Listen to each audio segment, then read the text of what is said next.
अफगानिस्तान की उन पत्थरीली और वीरान पहाड़ियों में जहां कल तक सिर्फ बारूद की गंध और खौफ का साया मंडराता था, आज वहां की फिजाओं में एक अजीब सी तब्दीली आ गई है। काबुल की गद्दी पर बैठा तालिबान, जिसे दुनिया अपनी मनमानी और कट्टरता के लिए जानती है, आज अचानक एक देश के कसीदे पढ़ रहा है। और दोस्तों, वो देश कोई और नहीं बल्कि हमारा अपना भारत है। जब नई दिल्ली में संसद भवन के अंदर वित्त मंत्री निर्मला सीतारमण ने 2026 से 27 के बजट का पिटारा खोला, तो किसी ने सपने में भी नहीं सोचा था कि उस लाल बही खाते के अंदर से एक ऐसा ब्रह्मास्त्र निकलेगा जो दिल्ली से 1000 किलोमीटर दूर बैठे पाकिस्तान के हुक्मरानों के पैरों तले जमीन खिसका देगा। भारत ने एक ऐसा दांव चला है जिसने एशिया के सबसे बड़े कूटनीतिक खेल को पूरी तरह पलट कर रख दिया है। यह सिर्फ पैसों की बात नहीं है, ये उस भरोसे की बात है जिसे जीतने के लिए अमेरिका ने 20 साल और खरबों डॉलर बर्बाद कर दिए, फिर भी खाली हाथ लौटा। लेकिन भारत ने बिना एक भी गोली चलाए, बिना अपनी फौज भेजे उस किले को फतह कर लिया है जिसे साम्राज्यों का कब्रिस्तान कहा जाता है। आखिर भारत के बजट में ऐसा क्या था जिसने तालिबान का दिल जीत लिया? और तालिबान के वो कौन से शब्द हैं जिन्होंने चीन और अमेरिका के माथे पर चिंता की लकीरें खींच दी हैं? हम आपको बताएंगे इस धमाकेदार खबर की पूरी कहानी, तो बने रहिएगा वीडियो पर। और इस संबंध में आपके जो भी विचार हो कमेंट में लिखकर जरूर बताइएगा। चलिए अब इस पूरी कहानी के पन्नों को एक एक करके पलटते हैं और समझते हैं कि आखिर माजरा क्या है। भारत सरकार ने अपने 2026 से 27 के केंद्रीय बजट में विदेश मंत्रालय के लिए एक भारी भरकम राशि आवंटित की है। इसमें हमारे पड़ोसी देशों के लिए मदद का भी बड़ा हिस्सा है। लेकिन सबसे चौंकाने वाला और गेम चेंजिंग आंकड़ा अफगानिस्तान के नाम पर है। भारत ने अफगानिस्तान के लिए अपनी विकास सहायता राशि को बढ़ाकर 150 करोड़ रुपए कर दिया है। सुनने में यह रकम शायद आपको बजट के सागर में एक बूंद लगे, लेकिन उस देश के लिए सोचिए जिसकी अर्थव्यवस्था पूरी तरह से टूट चुकी है, जहां लोग दाने दाने को मोहताज हैं। वहां यह 150 करोड़ रुपए किसी संजीवनी बूटी से कम नहीं है। जैसे ही यह खबर काबुल की वादियों में पहुंची, वहां खुशी की लहर दौड़ गई। तालिबान के कतर स्थित राजनीतिक कार्यालय के प्रमुख सुहैल शाहीन, जो आमतौर पर बहुत नपातुला बोलते हैं, इस बार खुलकर सामने आए। उन्होंने डंके की चोट पर कहा, हम भारत के इस कदम का स्वागत करते हैं। यह मदद अफगानिस्तान और भारत के बीच रिश्तों को सुधारने और विश्वास बढ़ाने में एक ऐतिहासिक कदम साबित होगी। सुहैल शाहीन ने साफ शब्दों में कहा कि भारत और अफगानिस्तान के रिश्ते सदियों पुराने और ऐतिहासिक हैं। सरकारें बदलती रहती हैं, लेकिन जनता का रिश्ता कभी नहीं टूटता। यह बयान पाकिस्तान के मुंह पर एक करारा तमाचा है। पाकिस्तान सोचता था कि काबुल पर उसका राज होगा, लेकिन यहां तो बाजी ही पलट गई।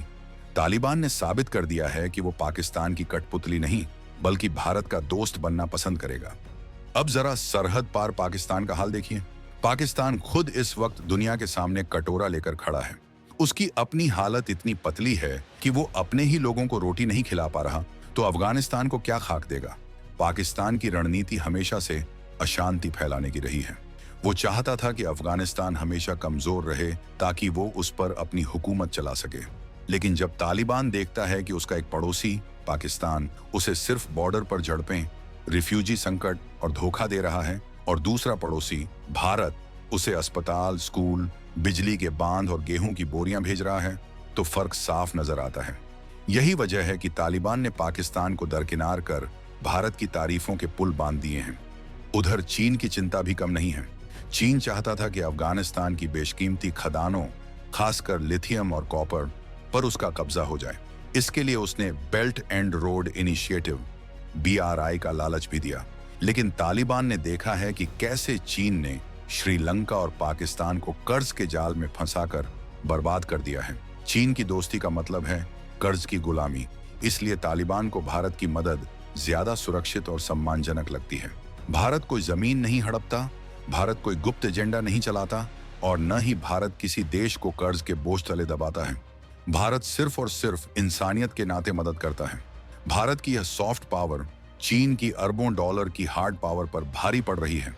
चीन को डर है कि अगर भारत का प्रभाव अफगानिस्तान में फिर से बढ़ गया तो मध्य एशिया में उसकी दादागिरी खत्म हो जाएगी। याद कीजिए 2021 का वो मंजर, जब काबुल पर तालिबान का कब्जा हुआ था और पूरी दुनिया वहां से भाग खड़ी हुई थी। भारत ने भी सुरक्षा कारणों से अपने राजनयिकों को वापस बुला लिया था।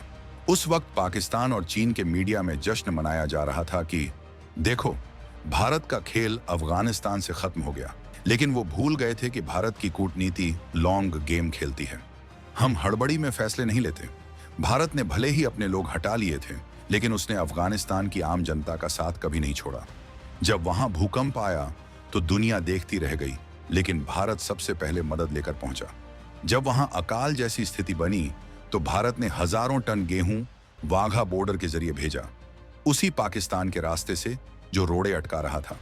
जब वहां के अस्पतालों में दवाइयां खत्म हो गईं, भारत ने जीवन रक्षक दवाएं और वैक्सीन भेजी। धीरे धीरे भारत ने तालिबान को यह एहसास दिला दिया कि सत्ता हासिल करना आसान है, लेकिन देश चलाना बहुत मुश्किल।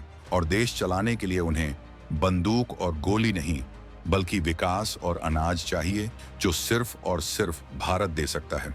आज स्थिति यह है कि काबुल में भारतीय तकनीकी टीम वापस लौट चुकी है और दूतावास का कामकाज अनौपचारिक रूप से ही सही, फिर से सुचारू रूप से शुरू हो चुका है। भारत ने बिना तालिबान सरकार को आधिकारिक मान्यता दिए वहां अपनी जगह वापस बना ली है। इसे कहते हैं असली कूटनीति, दुश्मन के घर में बैठकर उसे अपना मुरीद बना लेना। तालिबान के बयान में एक बहुत महत्वपूर्ण बात छिपी है, जिसे समझना रणनीतिक तौर पर बहुत जरूरी है।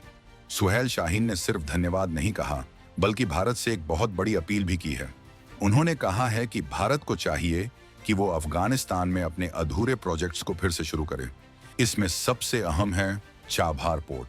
तालिबान अच्छी तरह जानता है कि पाकिस्तान कराची पोर्ट के जरिए उन्हें ब्लैकमेल करता है। कभी रास्ता बंद कर देता है, कभी टैक्स बढ़ा देता है, कभी ट्रकों को रोक लेता है। तालिबान अब इस ब्लैकमेलिंग से तंग आ चुका है। वो चाहता है कि भारत ईरान के चाबहार पोर्ट के जरिए अफगानिस्तान से व्यापार बढ़ाए, ताकि पाकिस्तान की निर्भरता हमेशा के लिए खत्म हो जाए। ये भारत के लिए भी एक बहुत बड़ा मौका है। चाबहार के जरिए भारत सीधे मध्य एशिया और रूस तक पहुंच सकता है, बिना पाकिस्तान की जमीन का इस्तेमाल किए। तालिबान का यह न्योता बताता है कि वो पाकिस्तान के चंगुल से आजाद होना चाहता है और इसमें उसे भारत ही अपना एकमात्र सहारा नजर आ रहा है।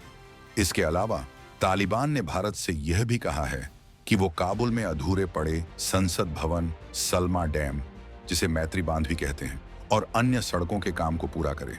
और सबसे बड़ी बात, तालिबान ने यह भी कहा कि हम भारतीय प्रोजेक्ट्स और इंजीनियरों की सुरक्षा की पूरी गारंटी देते हैं। सोचिए, जो तालिबान कल तक भारतीय प्रोजेक्ट्स को शक की निगाह से देखता था, आज वो खुद उनकी चौकीदारी करने को तैयार है। ये वक्त का पहिया है जो पूरी तरह घूम चुका है और भारत के पक्ष में आ खड़ा हुआ है। इस खबर को अगर थोड़ा व्यापक नजरिए से देखें तो यह सिर्फ अफगानिस्तान की बात नहीं है।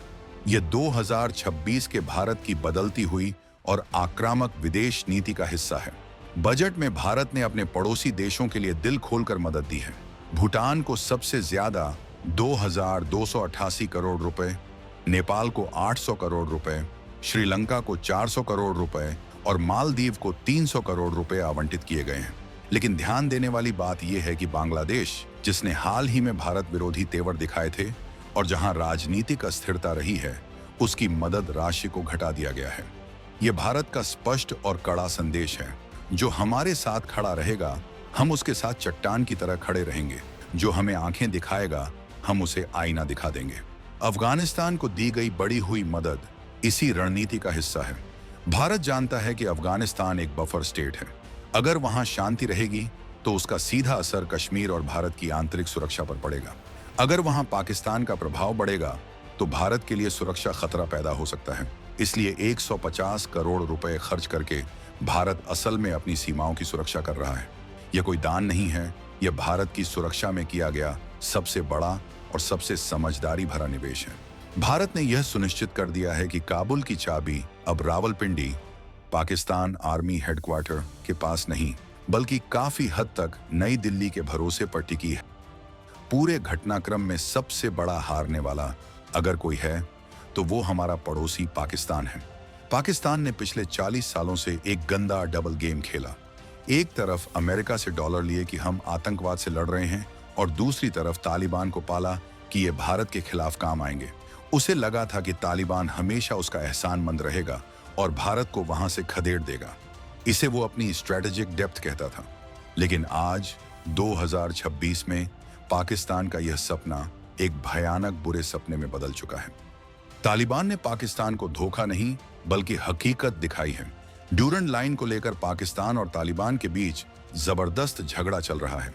तालिबानी लड़ाके पाकिस्तानी फौजियों के साथ संघर्ष कर रहे हैं। ऐसे समय में जब भारत अफगानिस्तान की मदद कर रहा है तो पाकिस्तान की जनता अपनी ही सरकार और अपनी ही फौज को कोस रही है। पाकिस्तान के अंदर यह सवाल उठ रहा है कि हम एटमी मुल्क होकर भी भूखे मर रहे हैं और हमारा सबसे बड़ा दुश्मन भारत काबुल में बादशाहों की तरह स्वागत करवा रहा है। पाकिस्तान की पूरी अफगान नीति औंधे मुंह गिर पड़ी है।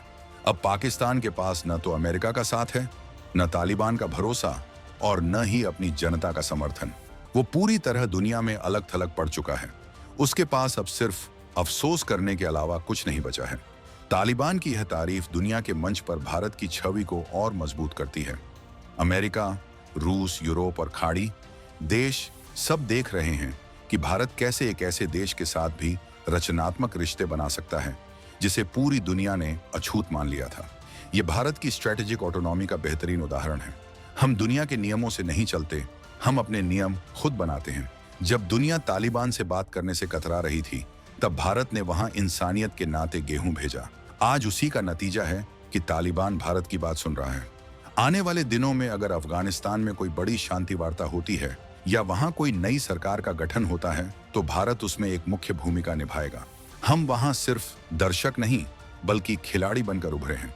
भारत की यह कूटनीतिक जीत बताती है कि 21वीं सदी में युद्ध सिर्फ हथियारों से नहीं बल्कि प्रभाव, अर्थव्यवस्था और नीयत से लड़े जाते हैं।